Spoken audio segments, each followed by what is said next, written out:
طيب الحمد لله والصلاة والسلام على رسول الله وعلى آله وصحبه وسلم تسليما كثيرا. أشهد أن لا إله إلا الله وحده لا شريك له وأشهد أن محمدا عبده ورسوله صلوات ربي وسلامه عليه. أما بعد, السلام عليكم ورحمة الله وبركاته.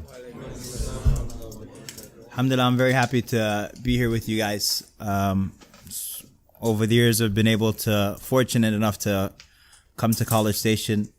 And over the years, I've seen some of you grow from being freshmen to seniors to graduates. And college is a really beautiful time in a person's life. And my experience has been, and the experience of many people that I know, is of the unique qualities of the friends that you make in college is that there's a fraternity, or there's a sorority, or there's a brotherhood or sisterhood that's created that is just different than every other stage of your life.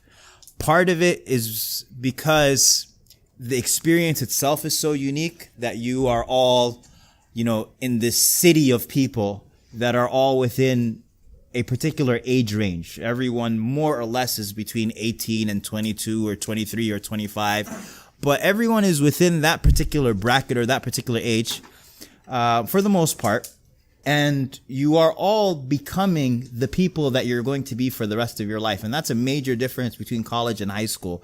In high school, you're still very much changing. People are very different. But in college, you really turn into the person many times that you're going to be. And so those relationships that are created, those friendships that are made, are very, very special. And I wanted to spend some time tonight just talking about friendship. And of the reasons why I wanted to talk about that is because I was just reflecting on my own particular college experience. And alhamdulillah, the people that I met during that time, the friends that I made, are very much my friends till today. And I was reflecting on what were the causes of that. Who are my freshmen here? Who's here for the first month of their life? Okay, very good. So my own particular drive, because I went to school out of state, and it was a 4-hour drive. On the East Coast, 4 hours will put you in another state. In Texas, you have to drive like 12 hours to get out, right? But we were in another state, and my father, rahimahullah, was driving me and this is like his last opportunity, right? It's me and him, and this is his opportunity to share whatever nuggets he has to share with me, whatever gems. And hopefully he'll say something that'll kind of straighten me out for the next 4 years as I'm living by myself. And so he told me a story. And he said, Imam al-Shafi'i had a student of his who had disappeared for a while from the halaqah. And he was gone for however long he was gone for. And when he came back, the Imam asked him and he said, "Where were you?" And he said, "I was in Egypt." And so he said to him, "Well, how is Egypt?" And he said to him, "Al-ilmu fi Misr." He said, "Knowledge is in Egypt." All of the Egyptians have this little glum on their face right now, a little smirk. But in any case, the Imam said to him, "Sadaqt, you've spoken the truth. You're absolutely right.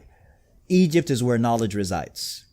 Another student disappears for a little while on another occasion. He comes back.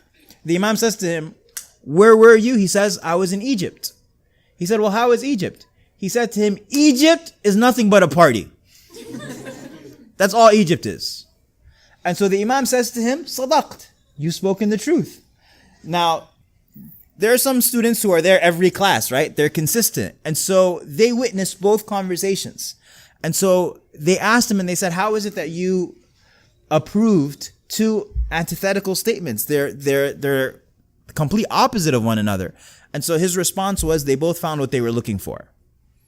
And so I never forgot this story because that message was, you know what, while you're here at Texas A&M, if you're looking for a party, you're going to find the biggest party of your life. And if you're looking for knowledge, if you're looking for your own progression, if you're looking for your own elevation, then you're going to find that here too. You're going to find more than what you can handle and more than what you can learn.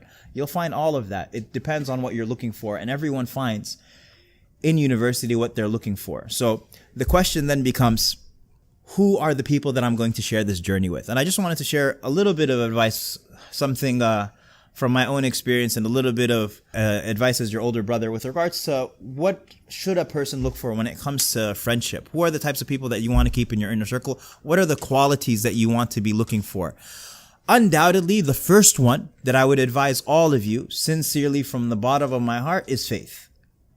That you're looking for people who have iman. And I'll tell you why. A lot of times, you have people who slip through the cracks. They show up at university and it's an amazing world and there's a lot of exchange of ideas and it's a chance for me to be somebody other than the person that I've been and for me to experiment with all sorts of things and all types of, and things of that nature. And sometimes even, I don't want to hang out with the Muslim kids. They're not really that cool. You might hear things like that. And that could be true. I might be way too cool for the MSA kids. That might be the case. And this isn't something that I've never heard before. But there's a beautiful verse that we read in Surah Al-Kahf. Allah subhanahu wa ta'ala says, وَاصْبِرْ نَفْسَكَ مَعَ الَّذِينَ يَدْعُونَ رَبَّهُمْ بِالْغَدَاةِ وَالْعَشِيِّ يُرِيدُونَ وَجْهَهُ. Allah says, and commit yourself to patience. Like patiently persevere in keeping the company of those who believe in Allah subhanahu wa ta'ala and call upon Him. When He says, وَاصْبِرْ نَفْسَكَ, you know what that means? That means, you know what? It may not be the most cool thing to do. It may not be the thing that you're most inclined to, because you have to remember the Prophet sallallahu alaihi wasallam, his companions in Mecca were people like Bilal ibn Rabah, a slave, and Ammar ibn Yasir, and people like Abdullah ibn Mas'ud, the little shepherd boy. And at times, people are even telling him, get rid of these friends of yours and we'll be your companions. We'll accept Islam, but you got to get rid of the riffraff first. You got to get rid of these nobodies first. And yet Allah subhanahu wa ta'ala tells him and He says, no, you have to patiently persevere with these people. You got to hold on to these people. Why? Because they call upon Allah subhanahu wa ta'ala in the morning and in the evening. وَلَا تَعْدُ عَيْنَاكَ عَنْهُمْ. And do not let your eyes leave them. Don't separate from them. Don't avoid them. And Allah then says, وَلَا تُطِعْ. And do not obey those who we've made their hearts not remember us. Those people who don't remember Allah subhanahu wa ta'ala, don't be following them. Don't turn towards them. Don't chase after them. Patiently persevere with the people who believe in Allah subhanahu wa ta'ala. So that's undoubtedly going to be the first quality. Of the reasons is the things that they'll be able to offer you that no one else can offer you. Of those things is as simple as dua. That a person prays for you, a friend who prays for you. You know, the Salaf, they used to say, what an evil friend is the friend that you have to ask to pray for you. Like that person, you know, that friend who you have to say, make dua for me, please. That's like the worst friend in the world.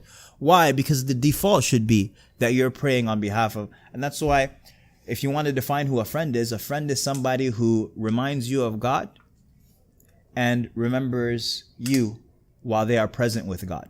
Abu Darda, he says, I used to make dua for over 70 of my companions in my prayer. Like 70 of my friends, I used to remember them by name.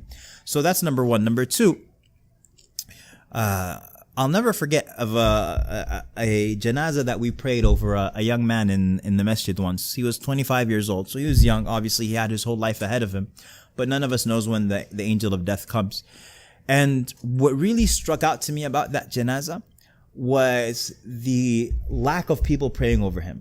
He was, somebody that I didn't know who he was, and he was part of our community. But when he came, the only ones who came to his service were his friends, and none of them were Muslim. And so when we prayed over this man, and maybe 5 or 6 people who are praying over him, everybody else, like 15 or 20 of his friends, are just standing off to the side, kind of just watching the janazah. They're not going to participate. They're just there to show respects. And I was thinking to myself, when I pass away, I want an ummah to pray over me. Honestly, I do. I want an ummah to be there for me. I want to invest in having created these relationships with the people who will be able to benefit me and make dua for me and even intercede for me on the Day of Judgment. Because every believer will have an intercession. And so some of the scholars, they used to say, so make sure that you have a lot of friends. Why? Because they'll intercede, they'll miss you on the Day of Judgment. So that's number one. Number two, after faith, you want someone who has taqwa of Allah subhanahu wa ta'ala. Not just faith like I'm a Muslim, but someone who has taqwa of Allah subhanahu wa ta'ala. Why? You know something that's incredibly rare? Incredibly rare is a person who is going to give you advice. That is incredibly rare. And if you have a friend who will give you advice, then you need to kiss their hands and kiss their feet. Why? Because as Imam al-Ghazali says, an-nasiha aziza, he says that advice, sincere advice, is incredibly rare. And even more rare than sincere advice is the person who will actually accept advice. But the person who's sincere in giving you advice in the first place, that person is incredibly rare. The person who, when you do something wrong, they're willing to say to you, that's wrong. Why? Because that burns. And you know what? If you say that to your friend, that's wrong, you shouldn't do that, you're better than that, or this, you should do this, or you should. What do you risk? You risk that person being repulsed by you. You risk that person avoiding you. You risk that person being angry with you. You risk that person disliking you. And many people, too many people, aren't willing to pay that price. And that's why one of my favorite quotes of Sheikh Al-Albani, one of his students asked him, this is a Syrian Sheikh, an Albanian Syrian Sheikh who passed away in the last century, rahimahullah ta'ala. He was asked by his students, and they asked him and they said, if you love someone for the sake of Allah, shouldn't you tell them? And he said, yes. Because the hadith says, if you love someone, you should tell them. So you should tell your brother, I love you for the sake of Allah. Sisters should tell each other, I love you for the sake of Allah. But he says, loving for the sake of Allah has a price. And most people are not willing to pay that price. Do you know what the price for loving someone for the sake of Allah is? And different people are giving different answers. And then finally, one of his students says, the price for loving for the sake of Allah is in Surah Al-Asr. By the time, verily mankind is in a loss. إِلَّا الَّذِينَ آمَنُوا, except for those who believe and do righteous deeds. وَتَوَاصَوْا بِالْحَقِّ وَتَوَاصَوْا بِالصَّبْرِ, and enjoin each other towards truth and enjoin each other towards patience. And he says, that's the answer. That's the price of love. What is that verse? How does that surah prove the price of love? He says, let me explain. When you love someone sincerely, then you are constant in enjoining them to the truth. You are even more present than their own shadow. You are more consistent than their own shadow in telling them, do this and don't do that, and do this and don't do that. You're always advising them. And that's why in all of our lives, the people who are most constantly on our backs advising us are who? Yes. You know why? Because they're the ones whose love is the most sincere. That's a fact, 100%. They're the ones who are most willing to pay the price of love. Why am I going to sit there and get cursed out by you? Why would I do that? I'll just tell you that your major is dope and that it's great, and I know that it's not going to do anything for you in the future, and I would never allow my brother my blood brother to do a major like that. But for you, I'm like, yeah, follow your heart. Right? I'm not willing to pay the price of love. And a lot of friends are like that. And so being willing to pay the price of love, and we have to condition ourselves to be willing to accept advice. Unfortunately, we live at a time now where it's like, if you ever critique me, then you are judging me. And so even before I ever correct anybody's behavior, I have to put forward 100 disclaimers and walk on eggshells and say, I don't want to be, and I don't want to be, and I don't want to be, but... And that's even if I dare to do it. But in reality, don't we want to grow? Like, do I not want to grow as a person? Am I assuming that I'm perfect? Have I not been challenged through every stage of my life by teachers and by coaches and didn't they push me to be better? So why should I stop? And why wouldn't I want my friends to do the same thing? But it's a bitter pill to swallow. And that's why Imam al-Ghazali says that advice in and of itself is rare, and even more rare than advice itself is the ones who accept it.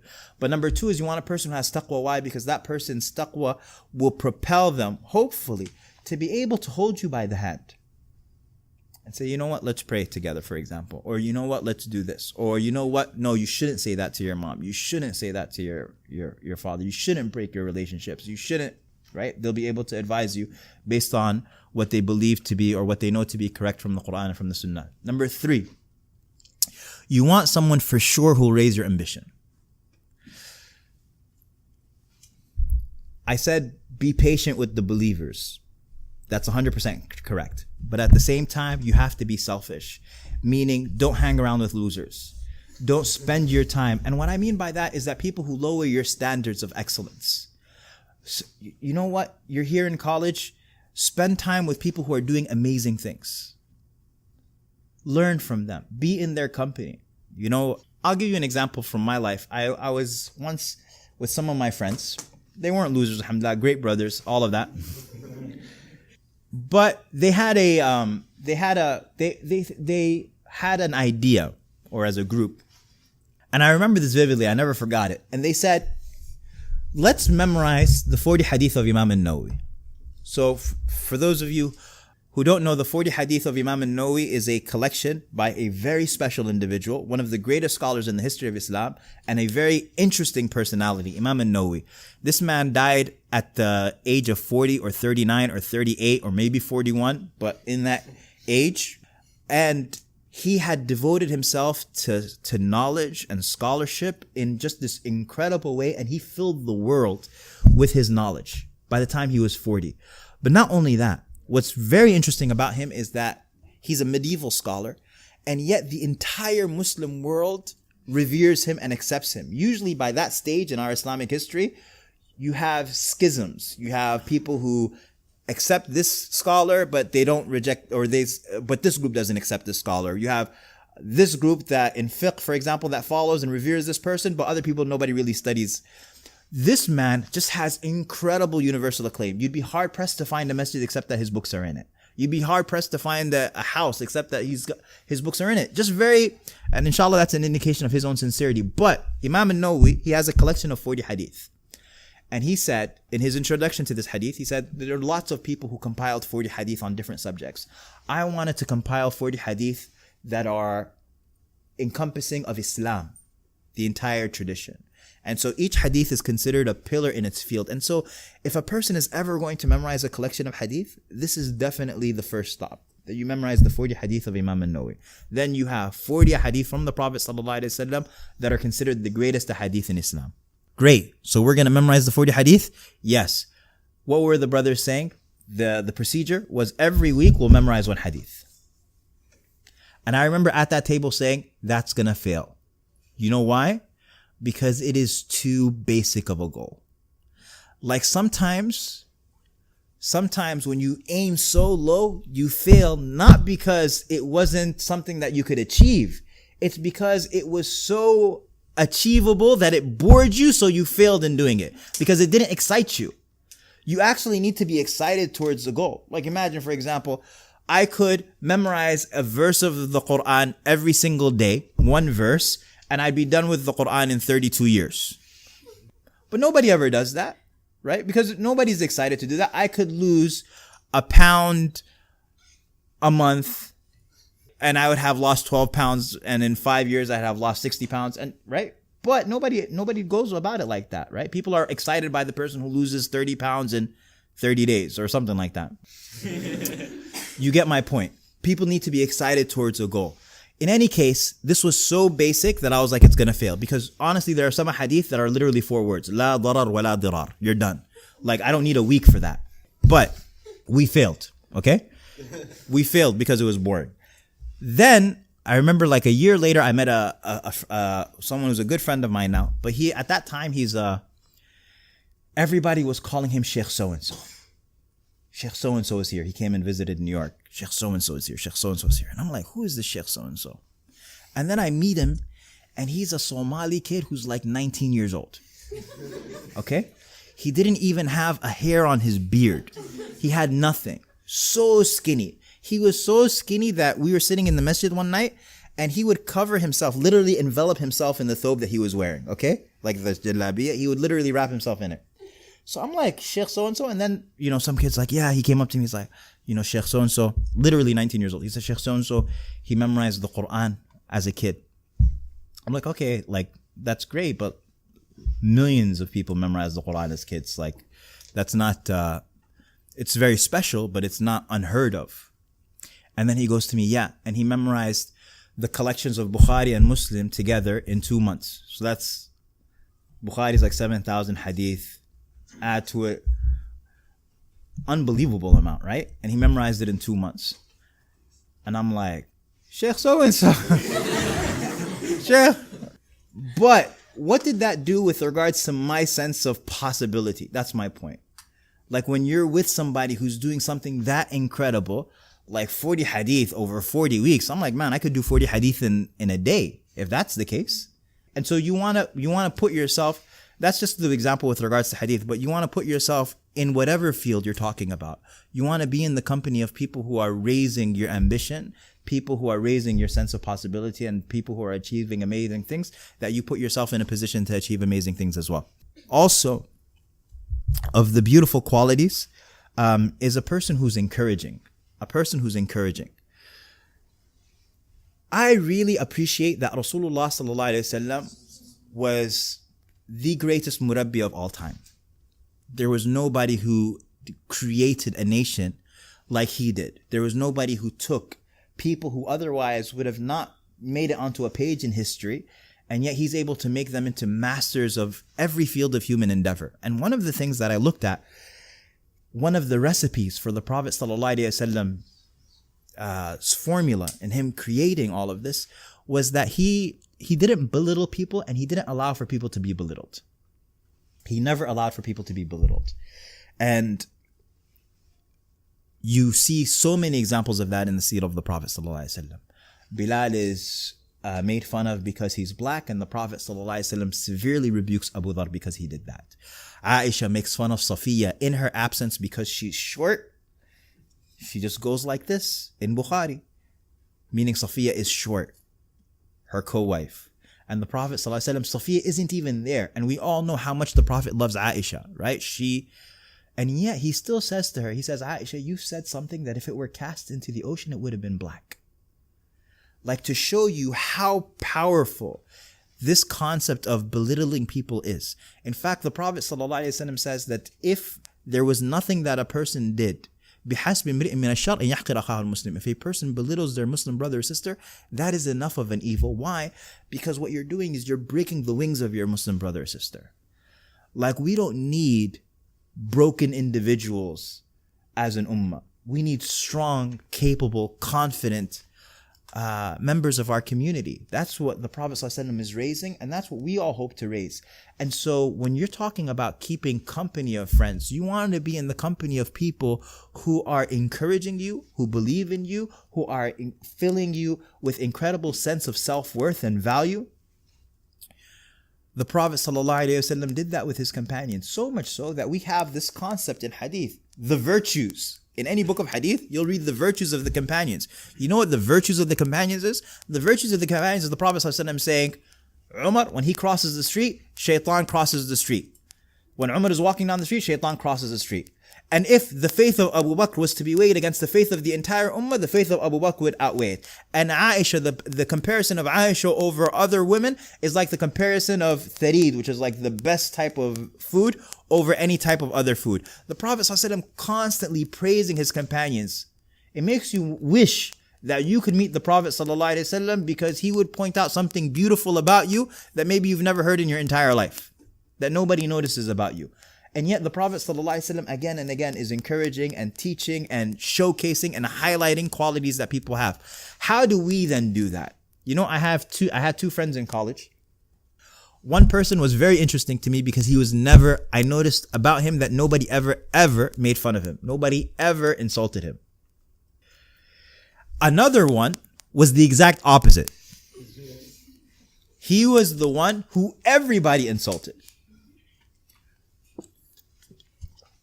So I reflected on that, and I found that the one who never got made fun of, number one, he was Albanian, and you don't want to mess with Albanians, but those guys are like mafia for real. But other than that, he himself never made fun of himself. It was incredible, actually. When I realized that, I was like, he never ever, did he do mistakes and stupid things like every other individual? Yes. But whereas other people would be like, I'm so stupid, he would never say that about himself, ever. It was just his personality. And so, because When someone says, I'm so stupid, what have they opened the door for? They've opened the door for their friend to be like, yeah, you are. And let me tell you how stupid you are. You're the one who opens the door, right? And you're allowing for people to walk in. And so when he never opens that door, now my only choice is to open the door myself. And when people did, because I did witness people do that, someone who makes fun of him or something, he would just simply, as cool as a cucumber, say, I don't accept that. Or, you know what? I don't appreciate that. And then, that person would be like, oh, wow, you're so tight, or like you're so uptight or something like they'll try to save face, but then they don't want that problem. Right? So then they avoid it. And you know what? That's really hard. It's a lot harder to do in middle school and high school. But once, alhamdulillah, you reach like college and stuff like that, usually, you're not getting into fist fights after class in college. It's not happening, right? Alhamdulillah, that's the good part about being an adult. Like that's not really happening as much. But my point is setting those limits. He would set those limits. As for my other friend, the one who got made fun of all the time, what I realized about him was that he was the first person to make fun of himself. Always. Like it was to the point where people who had just met him, like we're all at dinner and then some new guy joins the group and he's the first one to say, I'm so stupid. I'm so dumb. I'm not like you guys. I'm this or I'm that. And so people just agree with him and then it just keeps going. It snowboards. And I'm sure you know people who are like that, who are the first people to say, I'm so stupid, I'm so dumb, I'm so this and that.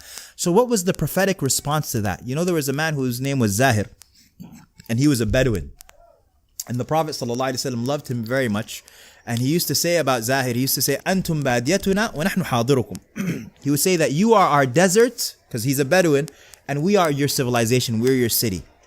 In any case, Zahir used to sell in the marketplace. The Bedouins, the way that the economy worked in Medina, the Bedouins used to come from outside and they used to come and sell in the marketplace their goods. So the Prophet ﷺ comes from behind Zahir, sneaks up from behind him and grabs him, and he says, Man yashtari hadha al-abd? Who's going to purchase this slave? Like, who wants to buy this slave, right? He's yelling in the marketplace. Zahir almost breaks free because that's a big problem. Getting sold into slavery. So he says, I looked back and I saw that it was Rasulullah sallallahu alayhi wasallam. So I leaned my back into his chest so that I could touch his body. And then I said, إِذَنْ تَجِدُنِي كَاسِدًا يَا رَسُولَ اللَّهِ. I'm not worth anything, O Messenger of Allah. You're trying to sell me? I'm not worth anything. Just like a lot of people we know talk like. I'm not worth anything. And so the Prophet ﷺ says to him, أَنْتَ لَسْتَ بِكَاسِدٍ عِنْدَ اللَّهِ. You are not insignificant in the sight of Allah. You are not worth nothing in the sight of Allah. Or he said, وَلَكِنَّكَ عِنْدَ اللَّهِ غَالِي. You are in the sight of Allah subhanahu wa ta'ala incredibly expensive. So finding people who are always encouraging. Also, something very, very beautiful as far as friendship goes is finding someone who helps you in your time of need. And that is a factor that differentiates between friends and between followers, between friends and between fans, between friends and between likes on a page somewhere. I'll never forget this sister. She once mentioned that she barely had any friends on social media. Maybe like 30 people on her Facebook page. It's all, did you say that to me? Anyway, so like literally like just 30 people on, that's her whole, all of her friends are just 30 people. She's got them on Facebook. Her sister had like 700 or 900 or 1,000 or something like that. So she said, me and my sister were driving and we got into an accident on the road. And she said my sister had like 5 friends. Like her dated, like her crew is just these 5 girls. The girl herself has like 5 friends, and her sister's got like this 1,000 followers and all of that type of stuff, super popular and all of that. She said, we got into the accident. And then we both posted on our social media that we got into the accident. We marked ourselves safe or whatever they did.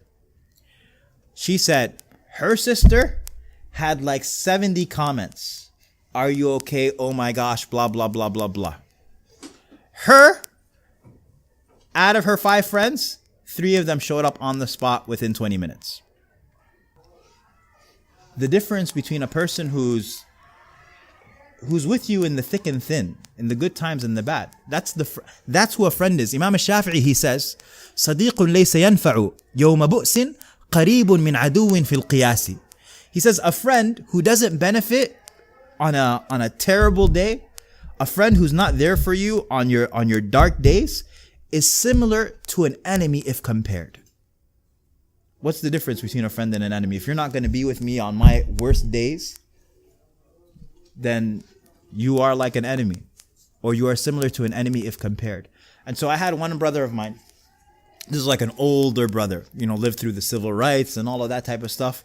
Every time you talk to him about a community, this masjid community, he'd be like, he's like, keep all of that.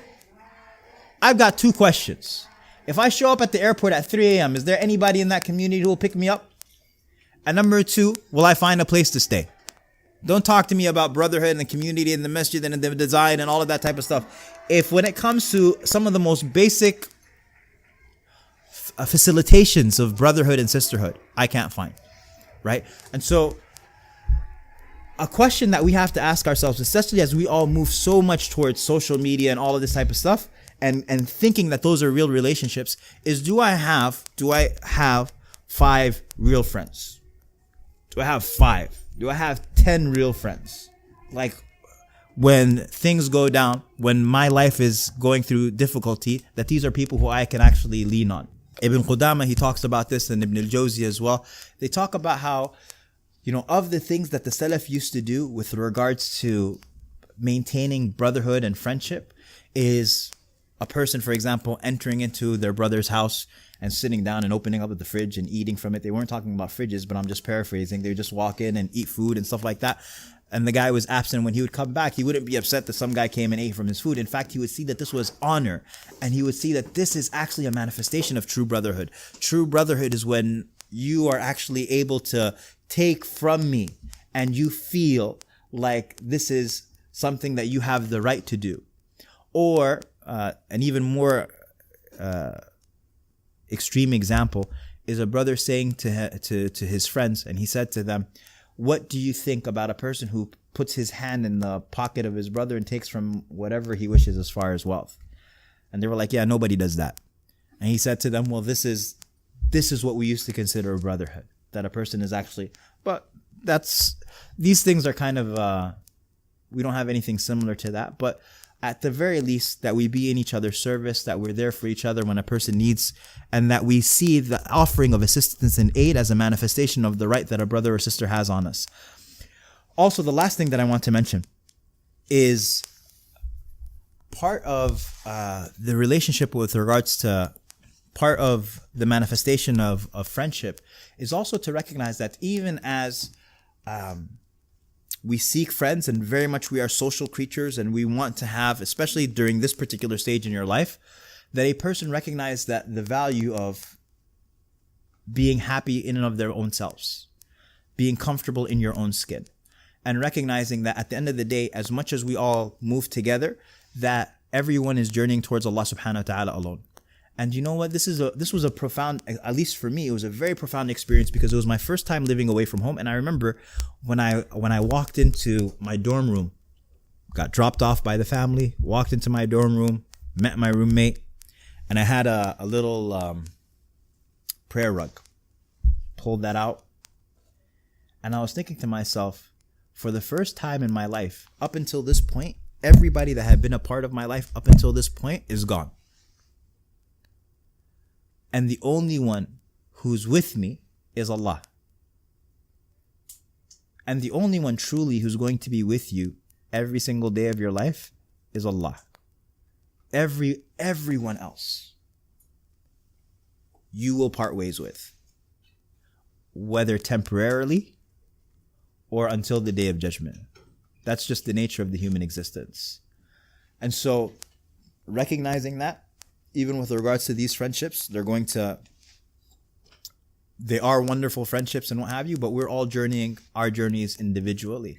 And so we all also have to make the choice. Abu Bakr radiallahu anhu, and Abu Bakr radiallahu anhu famously, he says that being alone is still better than having bad company. Because there are some people, in their desire for acceptance, in their desire for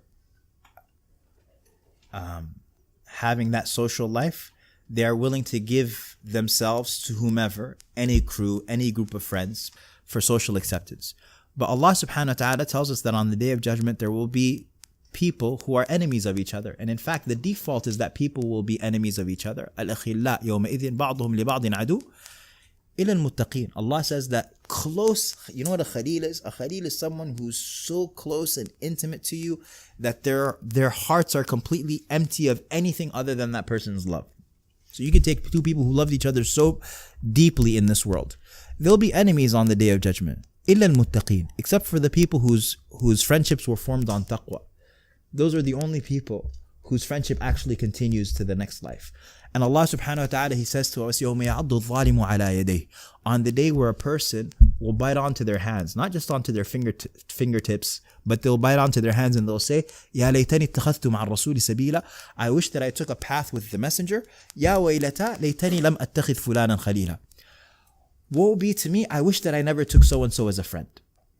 Like there will be some people, there will be some people who people will regret completely on the Day of Judgment. There are lots of people who you'll regret in this world before the Day of Judgment.